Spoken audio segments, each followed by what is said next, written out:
Our next speaker is quite well known in the circles that are investigating extraterrestrial activity, UFOs and that sort of thing. Some of you may have heard him on many of the different radio and TV shows.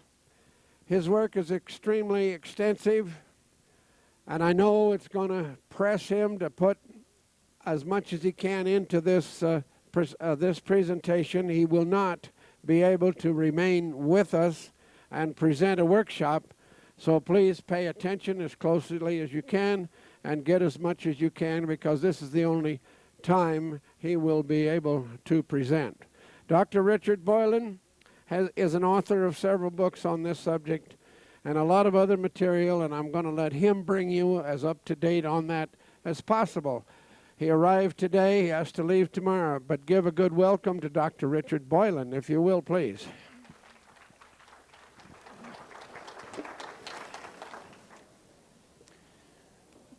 Good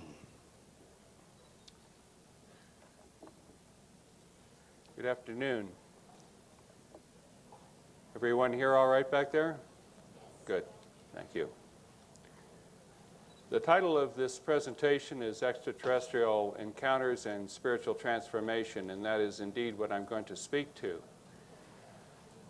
Because this is not a UFO conference as such, and only a few of the other presenters have touched on the subject, I will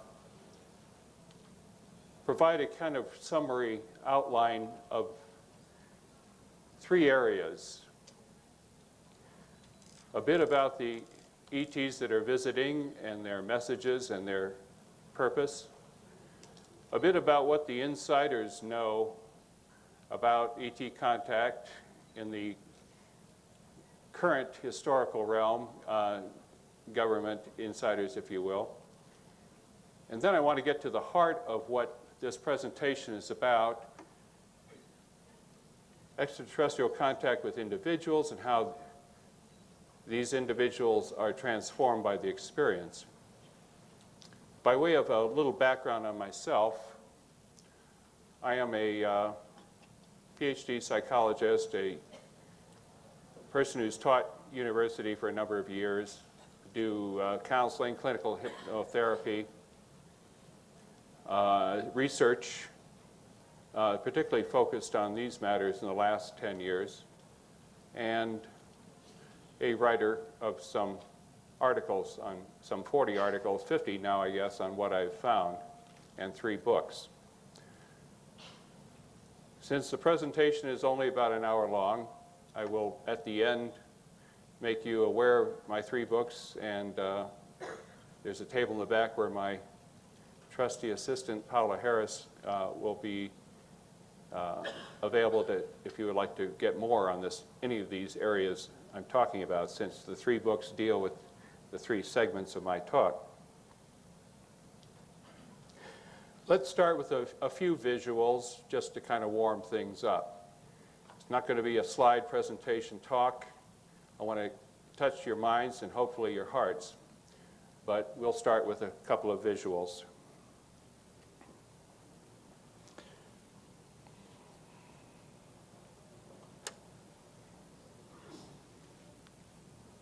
Ignore that. You're all cleared for this level of information.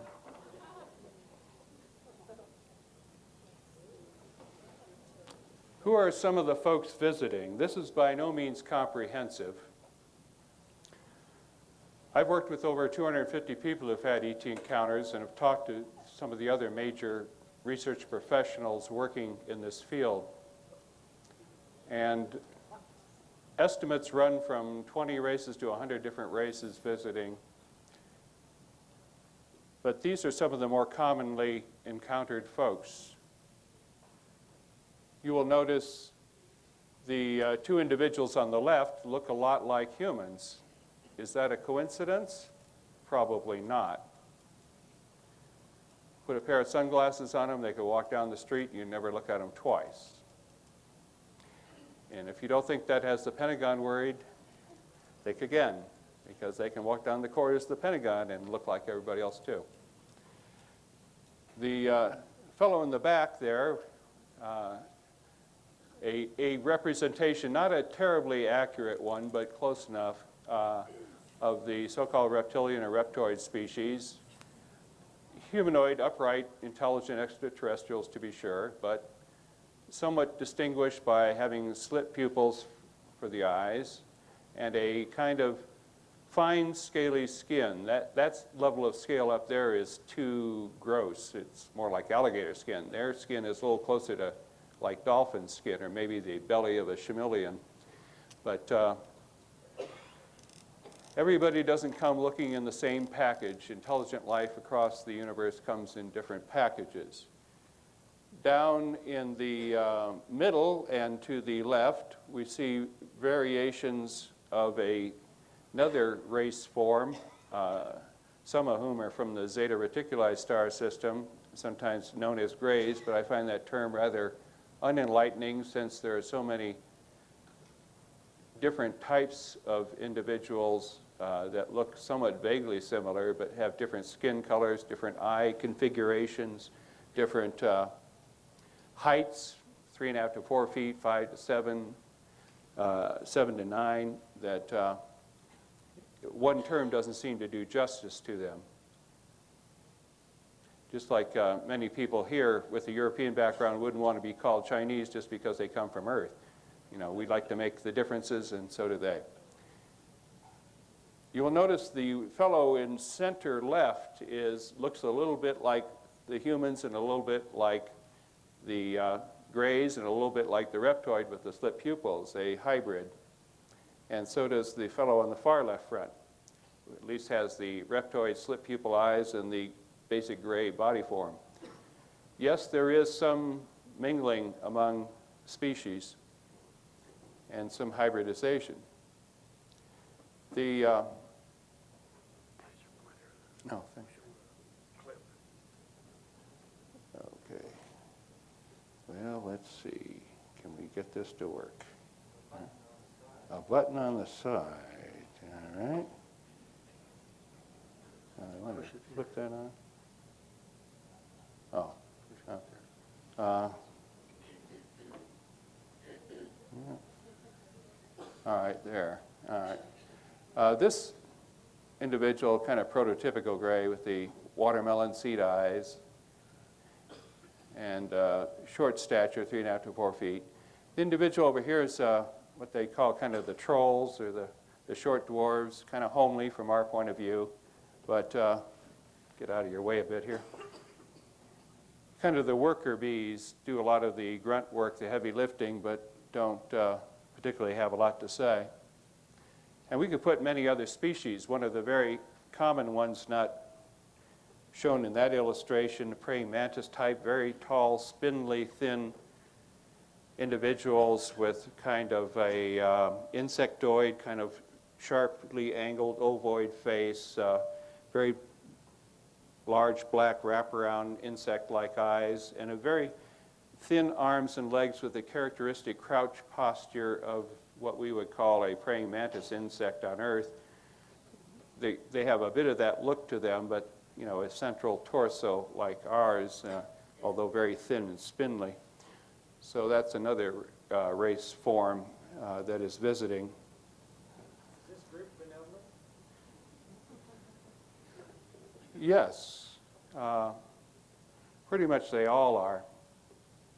There's a great deal of propaganda, disinformation being spread abroad in the public media to create an impression to the contrary. But the races visiting are benign in intention. Once in a while, a stray individual breaks through the general surveillance cordon around Earth and does a little self-serving enterprise, but that is by way of vast exception. Just like you would say, there's no point to bombing Denver because there's a few felons in the town. You know, it would get an awful lot of good people just to try and deal with a few bad actors.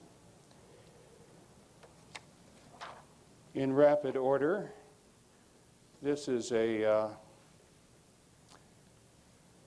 admittedly grainy photograph of a daytime disk about 800 feet above the jungle canopy in northern Mexico, right near the Texas border, about a quarter mile from the cameraman, who's a photojournalist working with a researcher and publicist in Mexico. A closer up look at the same craft.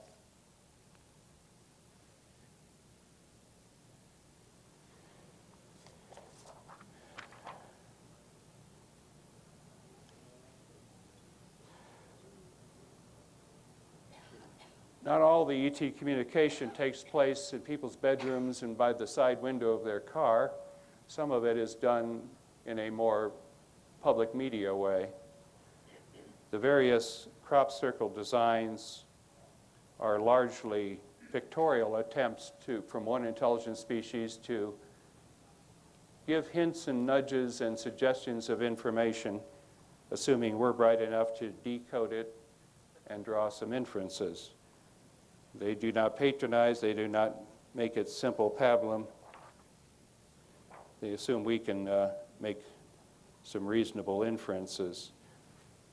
The previous slide showed a Julia set, one of the fractal designs that we've now found at the edge of microscopic boundaries of matter that find repetitive patterns in what used to look like chaos.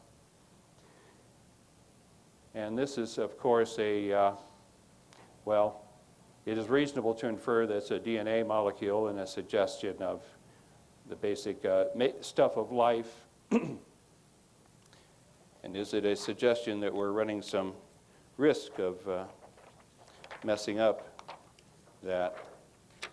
This last slide I'm going to put up here, interesting figurine from 9,000 years ago in what we would now call the Middle East Turkey.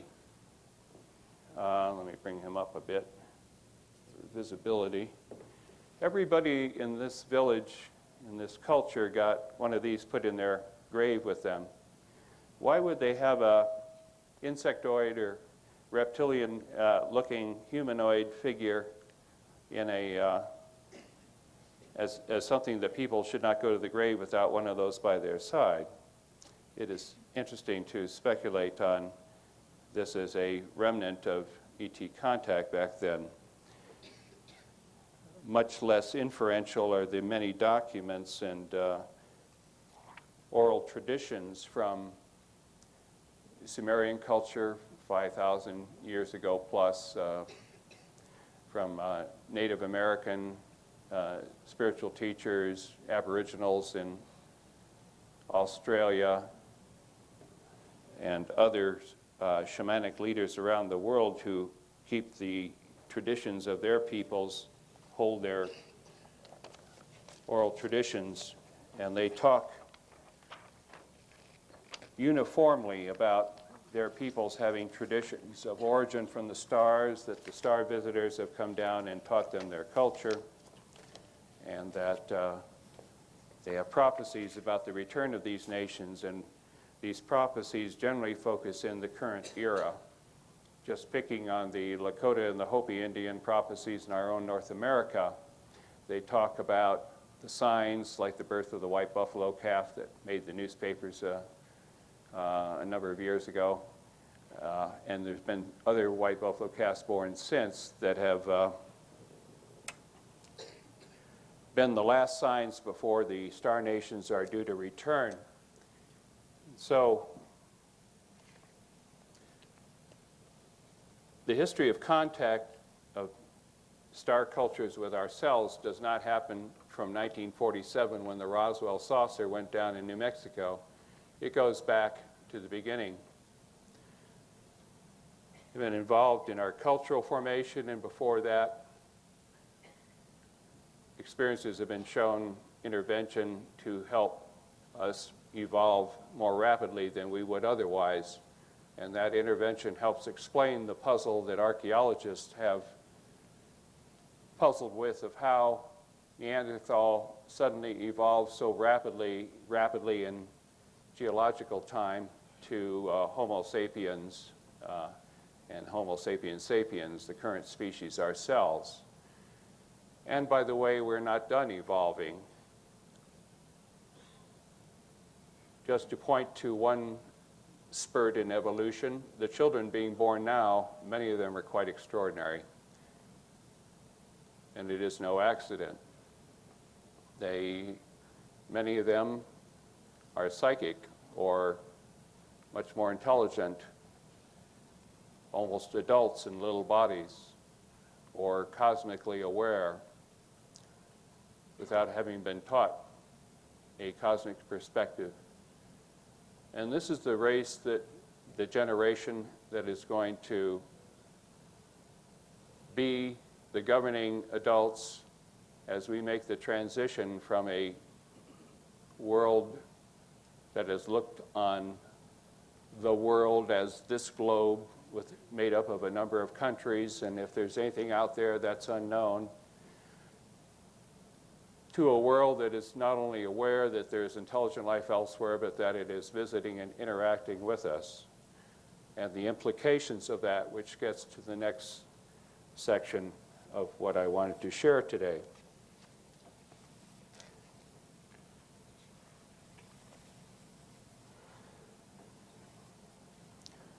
There have been a number of individuals who have been launched out into society in mildly public ways to try and bring the general public up to speed on the fact that UFOs are real and ETs are in contact with Earth. For some of those of you who are well read and studied in this aspect, this is no news. And when the government finally says it publicly, you're going to have to stifle back a yawn. And you've got plenty of company, because Gallup poll, Roper poll, and other public opinion polls have consistently shown over the last few years that the vast majority of people think that UFOs are real and that the government is covering up something about it. To understand the government cover-up, and I am no friend of the government cover-up, as my associates can attest, but to give the devil its due, to understand the cover-up in its inception, we have to go back to 1947 and 1952, 53. Some of you who are a little bit more on the senior end of the spectrum can join me in remembering a time when there wasn't a government cover-up.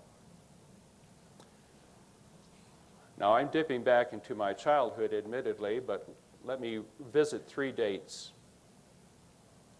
which are roughly the beginning of the modern UFO era. June 1947, big headlines around the country.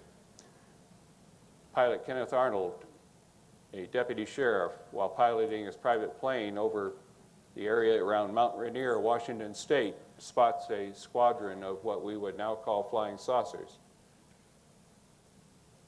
Airborne, flying along, and reports that, radios it down to the towers so that by the time he lands, there are a bunch of newsmen there. And when he gave his description of how they kind of bounced along through the air, somebody coined the term flying saucers, and it stuck. Not a month later, another scream headlines: Army captures UFO disc near Roswell, New Mexico. Next day, they take it back. Oops, it was a mistake. It was a weather balloon. But the original story was the correct one. Then 1952, UFOs flew night after night over Washington, D.C., over the nation's capital. There are fabulous photos, if you go back to the archives. V formation of lights over the Capitol. Right after this is really in your face, you know. Can't ignore them when they're right over the nation's capital. And the Army Air Corps, Air Force by that time, sent up fighter planes trying to catch them, and of course they couldn't catch them. So they had egg on their face. And the last time anybody in government told the truth to the American public was General Safford, who held a press conference after this and said, "We studied them. We don't know what they are. They may not be from here.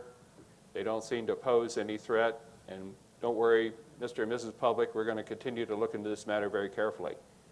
All of that was true.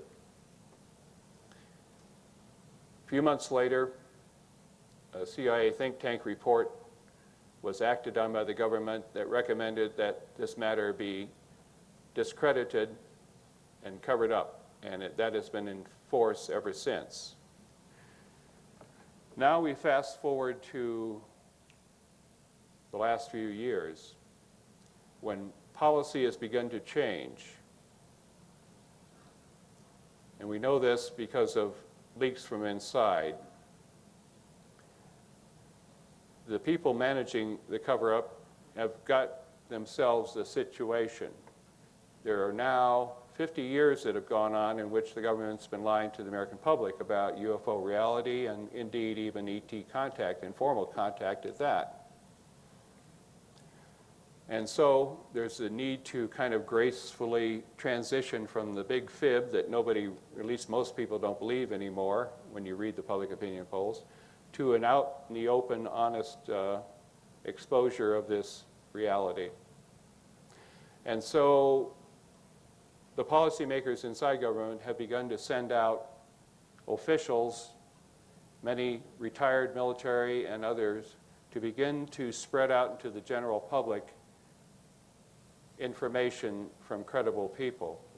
And so we have seen a succession of individuals, Command Sergeant Major Robert Dean, U.S. Army retired NATO intelligence, who electrified the '92 International UFO Congress by saying he was going to violate his national security oath and tell what he knows about a report on UFO reality and the various ET species and their intentions, which were peaceable, by the way, in the assessment, that he read at NATO headquarters Brussels, shaped back in the 60s.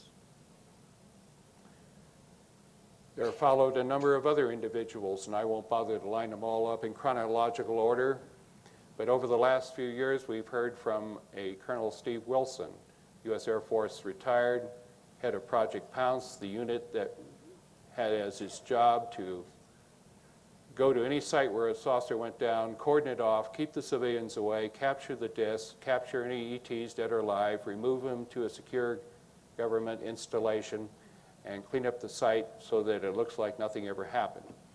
And he went public with his job description and some of what he knew, including that they didn't just clean up the saucers, they studied them, and now the U.S. Air Force is also operating its own anti-gravity craft. We have an individual like Colonel Donald Ware, U.S. Air Force retired, who added to that one of the anti-gravity craft they have is the B-2 bomber. And that, in addition to conventional propulsion systems, it has electrogravitics on board that can make it weigh almost nothing and vastly extend its range. We have individuals like Colonel Philip Corso, U.S. Army, retired, who in a book and in public presentations revealed that his job in the 60s in the Pentagon was to be in charge of the Army's portion of the Roswell wreckage and to distribute those parts out to industry without telling industry where they came from, just captured high technology from elsewhere, break it down, study it, duplicate it. We need this to keep America ahead in the race. All of this in the Cold War kind of thinking. The Cold War is a large part of why the government did not go public back in the 50s and 60s, because of the fear that the public couldn't handle a superior civilization making contact when there's already the fear that at any minute either the U.S. or the USSR was going to launch nuclear missiles against the other. The public temperature was far too edgy to throw a wild card like that in. But now all of that is past, and so these gentlemen are coming forward. There is Technical Sergeant Dan Sherman, U.S. Air Force / National Security Agency, whose job was to, after some training, was to go into a secure van, establish telepathic connection with extraterrestrials, absorb the messages in his mind that they had to give, and then key punch these into a computer that went to Fort Meade, Maryland, where the National Security Agency headquarters was, so that the people there could analyze these messages. We have a Dr. Michael Wolff, a scientific consultant to the National Security Council's Special Studies Group, a group that has as its purview being in charge of UFO information, policy, and how much gets out to the public, who has been authorized by his superiors to go public with a limited amount of information, but it is a fair amount. And from him and these others, we learn some of the following facts. I'm going to give you a short summary of some of the things that are now known from all of these gentlemen going public. If you put all the information in one place, and I don't have time to do it all here, you would have a rather complete briefing. It is only because one guy says something over here and another says something over here, and the public press in general doesn't cover it, that the cover-up has any life left to it all. And anybody who bothers to gather all this information together in one place pretty much knows the story. Here is a rough synopsis of some of the highlights of what have been disclosed. After the UFOs flew over the nation's capital in '52, President Eisenhower had a later arranged meeting in 1954, I'm doing this from memory, I think that's the correct date, at what we now call Edwards Air Force Base in Southern California. A UFO came down, landed on the dry lake desert bed. Several extraterrestrial figures got out. Eisenhower was flanked by some generals, and interestingly, a reporter from the Examiner newspaper, a Roman Catholic bishop, later Cardinal McIntyre, and a few other officials walked up to the extraterrestrials and had an exchange of communication, the sum of which was, we'd like to have you prepare your people for us to come out and publicly meet and begin the process of getting to know each other. President Eisenhower said, you can't do that. The public isn't ready for that. They can't accept that. We need time. And basically bargained for some time to ready the people for open contact. In the meantime, some other steps were taken. The next tidbit I owe to a fellow I will call Jesse from the National Security Agency, who's also made some disclosures.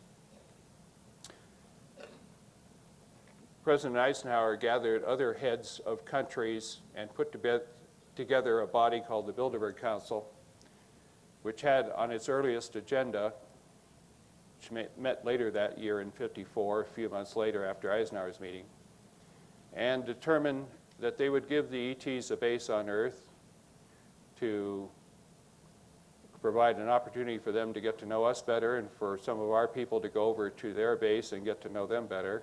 And that base is in what we call French Polynesia, one of the islands there. And so the beginning of a diplomatic exchange, cultural exchange program was seeded that year. Other exchanges followed. And Dr. Wolff, for one, can attest to, and has attested to, working side by side with extraterrestrial consultants, one who looks like one of those humanoid figures and one of whom looks like one of those grays. and learned a great deal, some of which has been translated into modern advances. Much of what starts out as secret military-based technological research is later allowed to filter out into the general community. And so some of the things that we have come to think are whiz-bang American inventions, because we're such great people, we're just so far ahead of other countries it isn't even funny, turn out to be high-grade plagiarism. Some of the devices have been copyrighted in the US, but their origin is truthfully elsewhere. And so things like the silicon chip, the basis for modern computers, fiber optics as we know it, biomedical engineering, gene splicing, gene therapy, cloning, the kind of strong plastic the police use for bulletproof armor, some of the stuff they use on the space shuttle to keep the heat from melting up the craft when it re-enters. A lot of the exotic materials that are used on the stealth airplanes to make them stealthy. And of course, anti-gravity. We now know that the US flies anti-gravity discs. I've seen them at Northrop, where they make them in the side of the Tehachapi Mountains, north of Los Angeles in the desert. Other discs, two-man discs, Lockheed makes that are flown at Area 51, seen them test flown there. Ed Fouché, another defense contractor scientist who's just come out recently with a kind of tell-all book about what he learned on the inside, talks about a large triangular craft that has anti-gravity as its field propulsion that the military are flying. And so some of the triangular craft we see now, and indeed the disc craft, we have to ask, is it ours or is it theirs?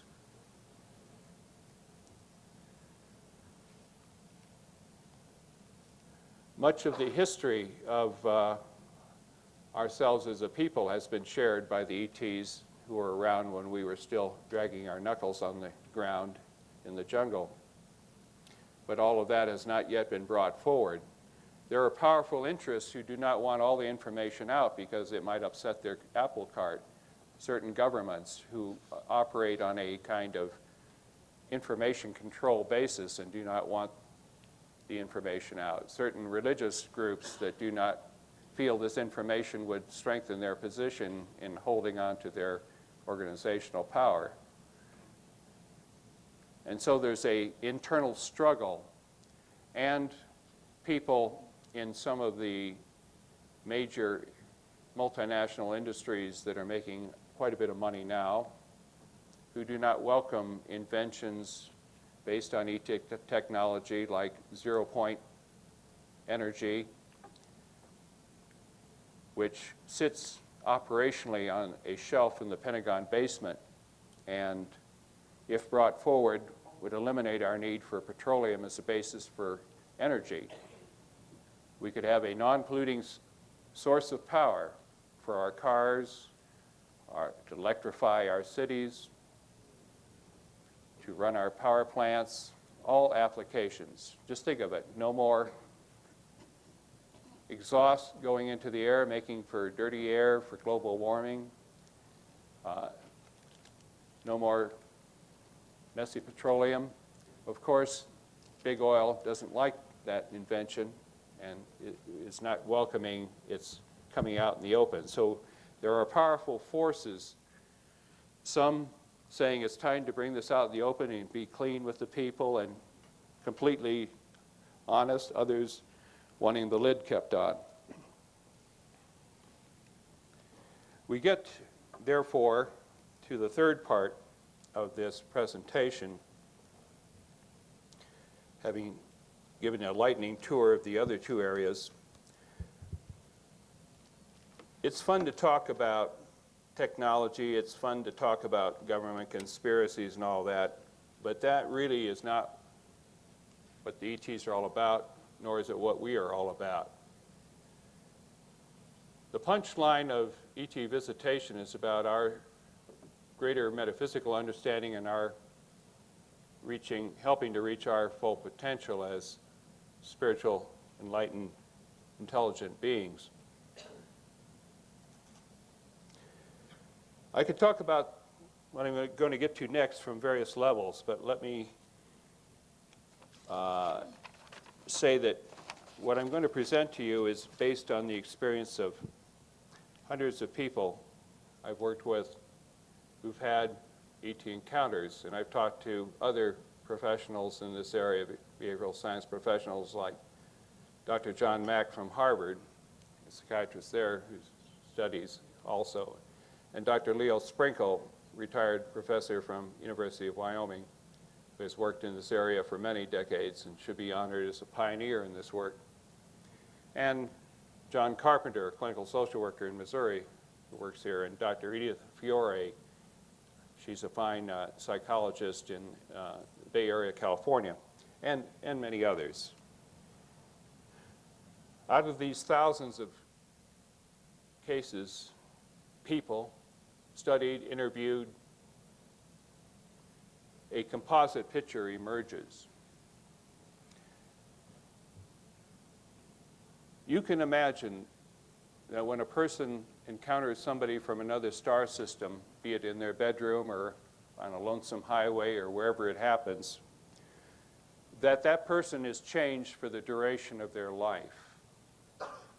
No more is it, well, are the UFOs real or not, or the ET thing for real, or is it just theoretically probably some life form out there in the huge universe? When they're right in front of you, it gets real fast. But I want to go deeper into this experience than just an anthropology exercise. It's not just one exotic species meeting another, and gee, isn't that interesting? This goes a lot farther than that.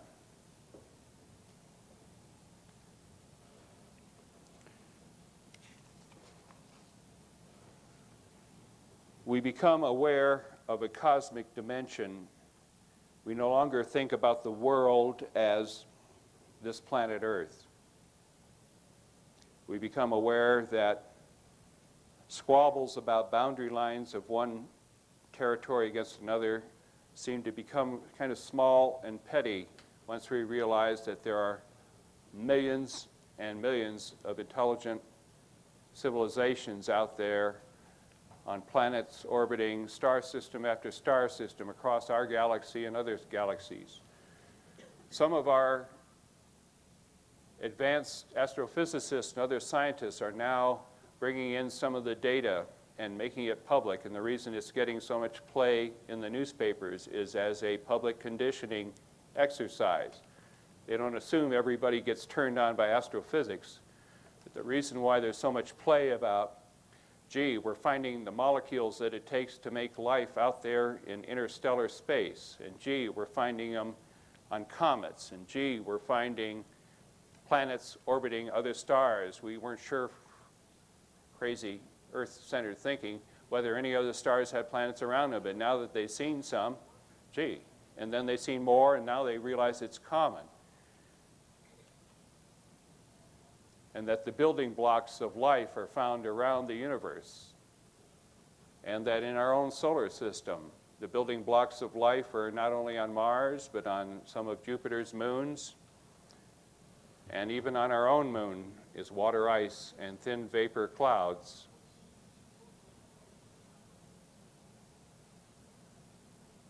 And so once we get used to the idea, it's a smaller step from that kind of orientation to the government saying, gee, you got us. As a matter of fact, we've known for several years they've been around.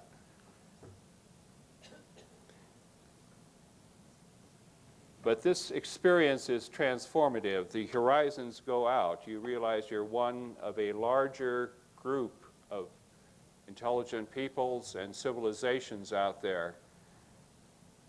That we are to the other planets what Liechtenstein might be to the UN, one little country in a much larger club. We haven't been formally admitted yet because we need to clean up our act. But that is the kind of perspective and message that the ETs give. And furthermore, that it isn't just a bunch of random civilizations out there, that there's a community. And that the groups visiting us are part of a, you'll pardon the Star Trek term, federation. Use whatever you want. A loosely associated consortium of cooperating civilizations that are working together, some better at one task, some better at another, but pooling information, and as a whole, trying to understand Earth, us, trying to understand where we are in our evolution, how ready we are for open contact, how to do that without collapsing our culture, how to make the intellectual shock as minimal as possible, putting it more positively, how to engage in ways that are helpful without being incomprehensible.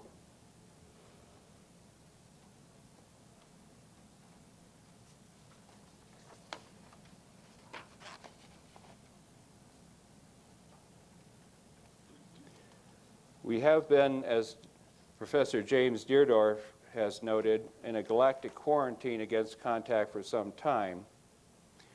The reason that is running out and there's going to be out in the open contact in the very, very near future is because Earth is at a very delicate point in our history, our progression. Delicate on several scores. Let's start with one of their favorite themes, and indeed one of our favorite themes, ecology.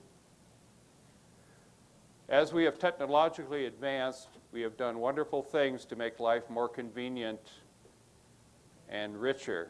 We now have satellites spinning around the globe that allow us to see a coronation in a foreign country or a political incident halfway around the globe in real time.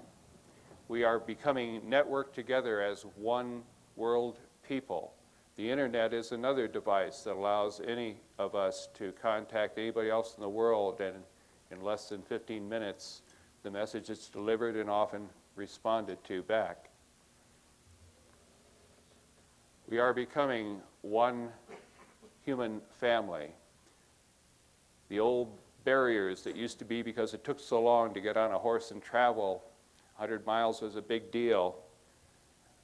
Now, airplane rides made it faster, and now the electronic networking of peoples mean that we can have a conversation with somebody in Helsinki or Cairo or Nairobi just as easily as we can with the guy down the street. And it is well that we become linked more closely together as one people, one family.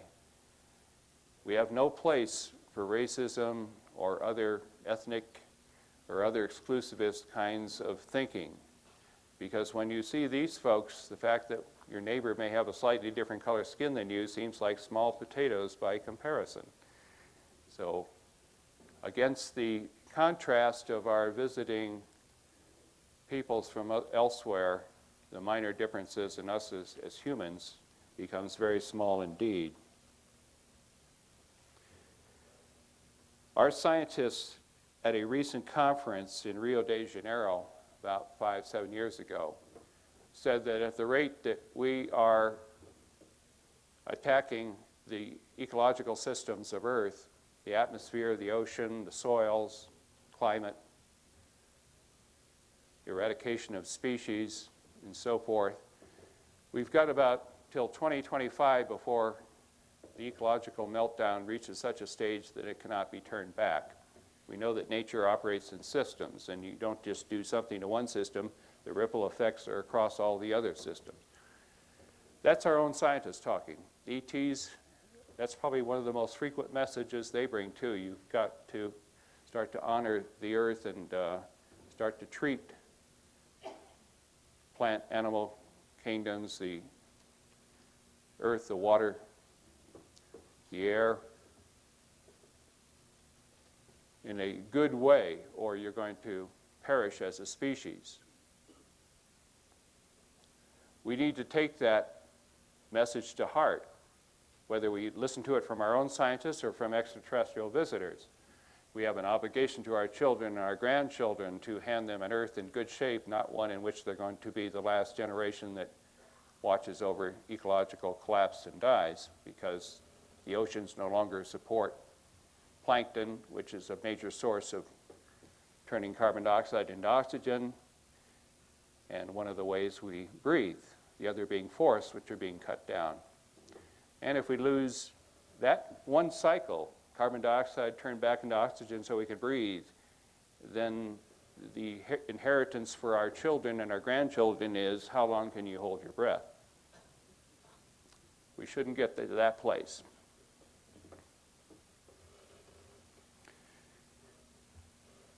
The aggression and violence that we do as a common practice needs to change. There has been a stand down in the nuclear threat to a large degree. At least US, USSR have stopped targeting each other and developed peace treaties. And there's an interesting story behind that.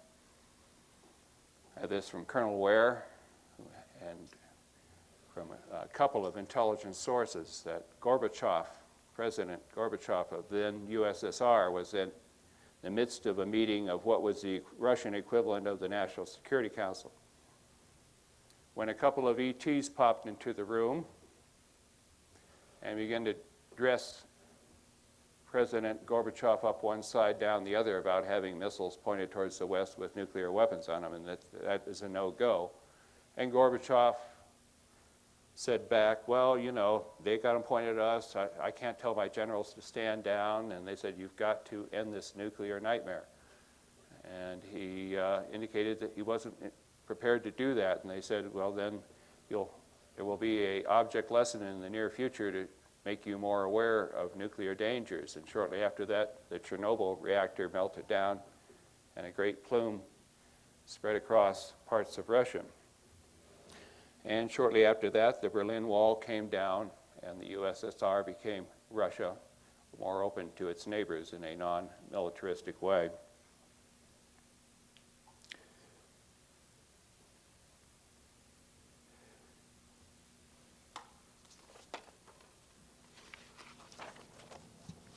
What are some of the aspects of transformation besides cosmic point of view that affect and change the lives of experiencers of ET contact?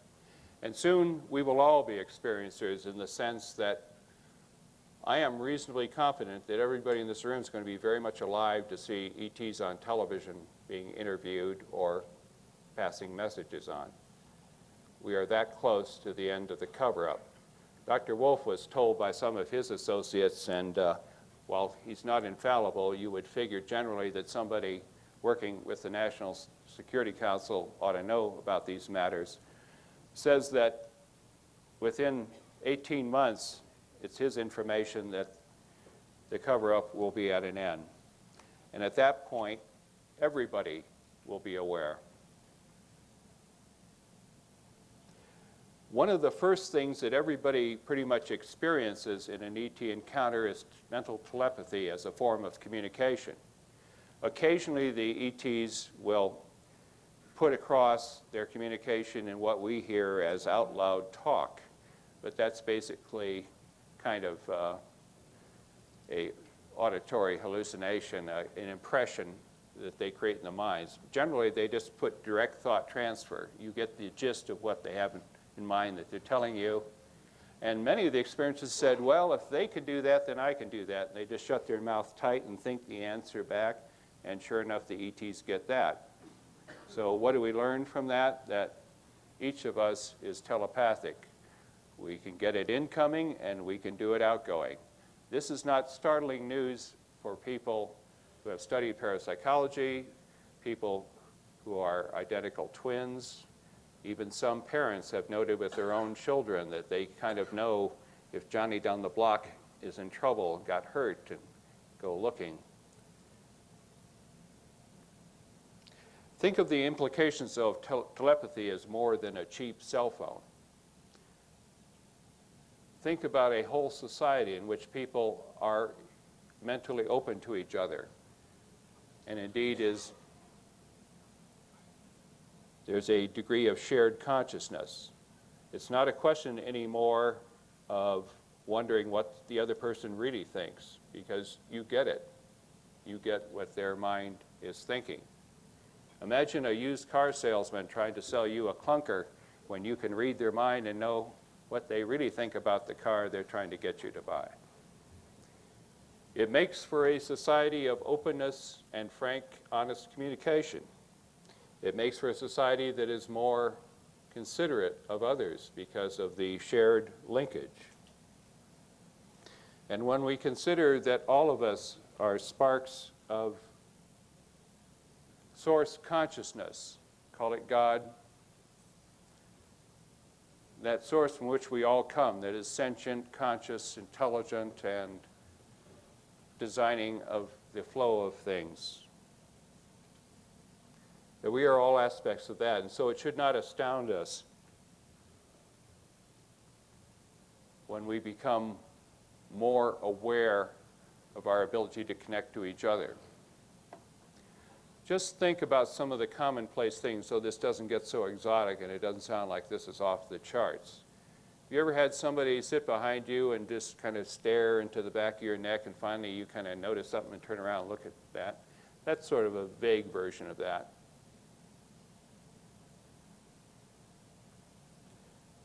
Just as we are now getting welded together as a global people by things like satellite television communication, instant communication, and phone instant communication, and now the internet, very easy access all over the world.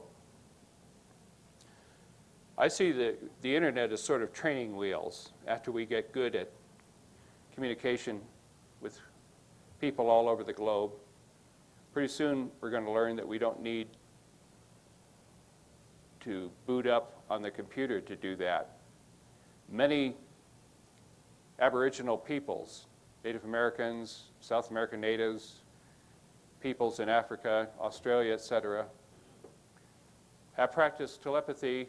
They may not call it that, but mental communication for millennia. It's been their way of communicating when there was no telegraph, there was no phone. They would think, Uncle Charlie, I'm going to visit you in about a week.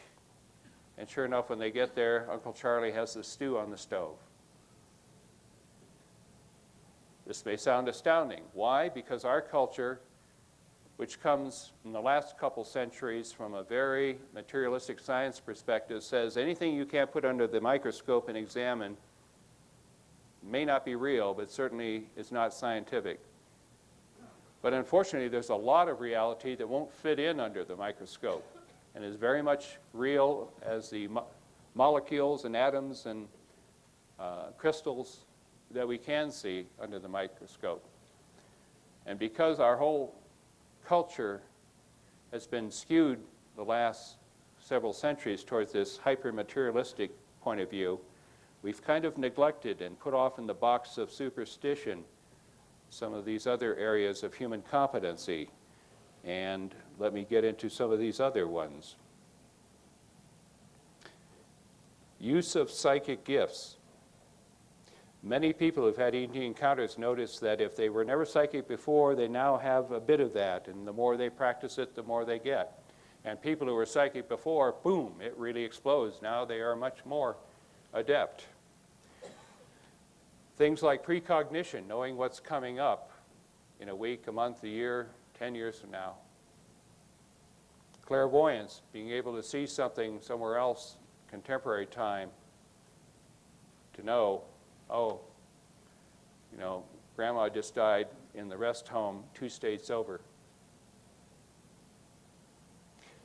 Remote viewing, a more focused version, where a person gets in a very quiet place and collects themselves and then mentally projects themselves to a different location, maybe even in a different time, but it's certainly a different location, and sees what's going on there and is informed and then comes back into their fully conscious self. This sounds like Buck Rogers stuff, or maybe mumbo jumbo.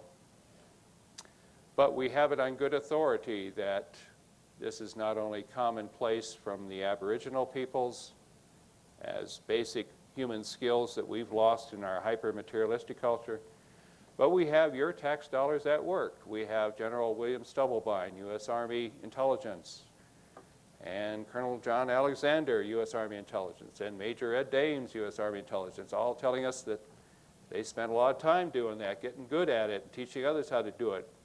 What were they trying to use it for? Well, we could sit inside the Pentagon and go over and peek inside the files of the Kremlin and the KGB and see what they had in there.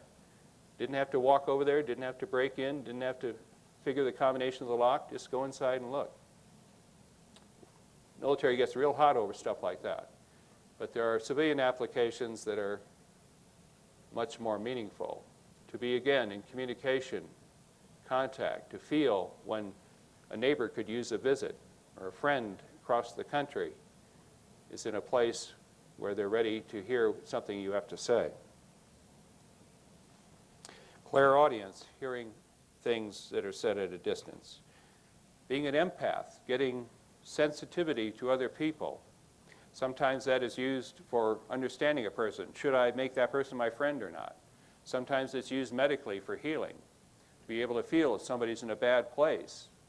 There are people, I suspect, in this room, and certainly in this presentation conference, who have the gift of being able to feel, gee, there's something I'm picking up on you. You ought to go see your doctor, and maybe they've picked up a condition that needs some medical attention. And there are others who have another gift, which is to smooth out energy or to even do some corrective healing on a place. This may sound pretty exotic, kind of New Age, California stuff, you know. But there is a crunch coming. This is from native prophecies. It's from the ETs showing the near future. It's from some of our own psychics looking into the new future, and some of our military remote viewers looking in the near future. There's a crunch coming over the next some years, the next decade, where there will be large geophysical changes and climatic changes. Weather's changing, crops growing where they didn't grow before, not growing where they used to grow.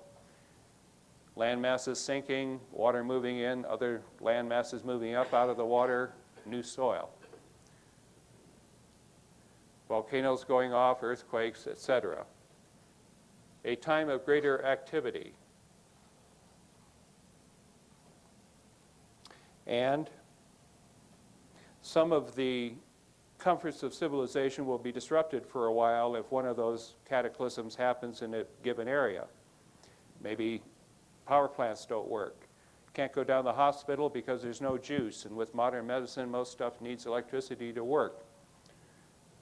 And so people may find themselves for a while forced to turn to natural healers. And what a blessing to have those abilities. There are people who can move objects by mental thought alone. People who can read others' auras, can tell if they're in a good place or a bad place emotionally or physically.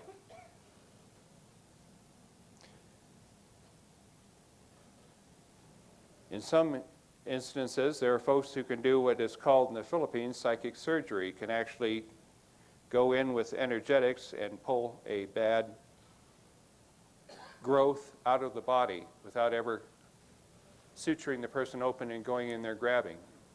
Just make it come out. That sounds like it's against the laws of physics. How can you get one solid going through another solid without ripping and tearing or cutting? It's done.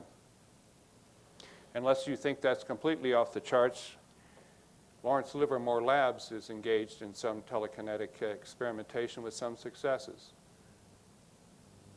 We know from ET visitation that they certainly have the ability to come through solid walls and to take people back out. You would say that'd tear the human body apart to go through a solid wall. They know how to make those molecules bend and move and make it happen. There is, in other words, a lot more to reality than we were taught in grade school. And we need to open ourselves up to this.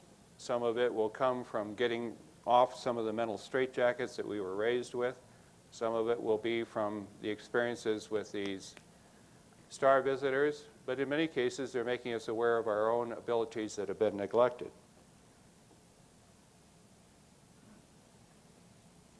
Many people notice a spiritual growth when they, after an ET visitation. If they were not a particularly church-going person, they may find themselves at least adopting a spirituality, if not a formal church affiliation. And for some people, it's the more non-churchly forms of spirituality, Native American practice, Buddhism, Taoism, earth spirituality, but some kind of putting a spirituality back in their lives and not just operating off of eat, sleep, move ahead in your career and die. But a recognition that life needs that larger envelope of living and understanding to have full meaningfulness and to have the support and guidance that is needed to have a full life. People have attitudinal changes with encounters. An attitude of peacefulness. I hardly can think of an experiencer after an encounter who decided they wanted to become a martial arts expert in the military sense. They tend to have a more family outreach sense, a recognition that everybody is family. It's easy to do with earthlings, and the experience of contacting people from other cultures makes them aware that there are living, breathing, intelligent, sensible, sensitive folks from other star systems around to engage with too. They tend to be more cooperative. We have in our culture a highly individualistic American culture. Some of our icons have been people like John Wayne, and not to put anything on the Duke, but just the kind of Lone Ranger, self-reliant, strong, do it yourself. But we find out that is not the way of high cultures, and certainly the visiting cultures from elsewhere.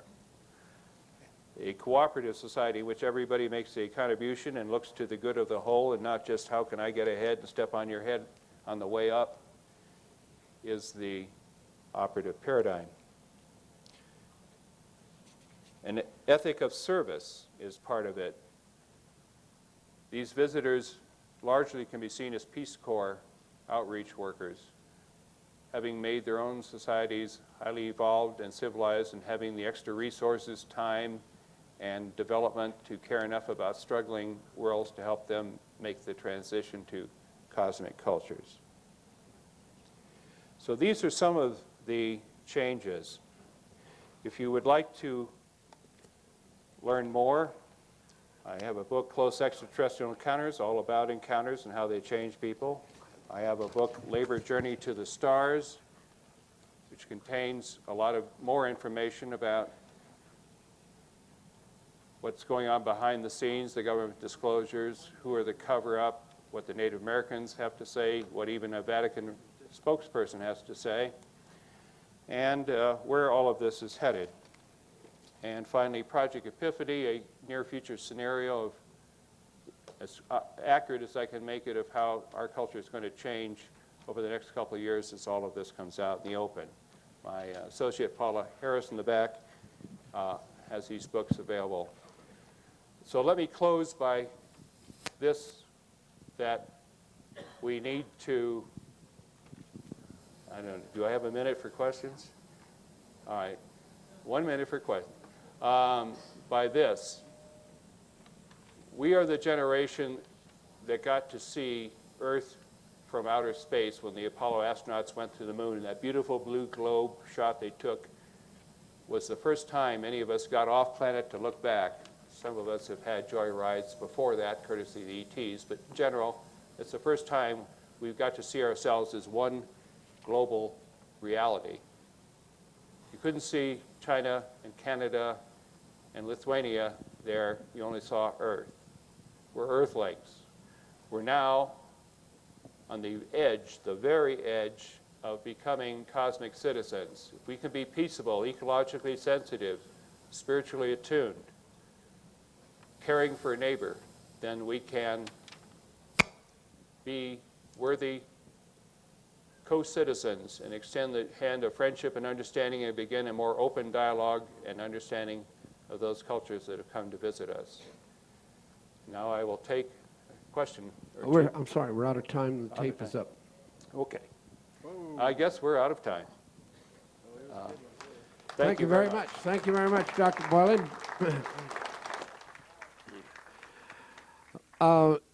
Tonight, now let me mention, this may be important to several of you, including speakers.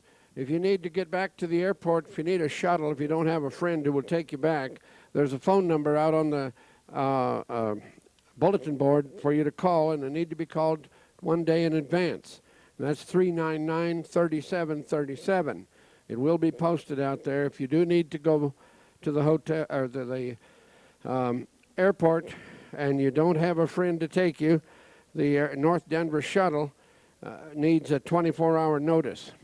Neil Slade is back tonight, and we'll be here some tomorrow with some of his books. Some of you have asked about that. Dr. Boylan, do you have any books with you for sale? Okay, he has books at a table back there. If you will go, if you want to go see him for that, you'll want to be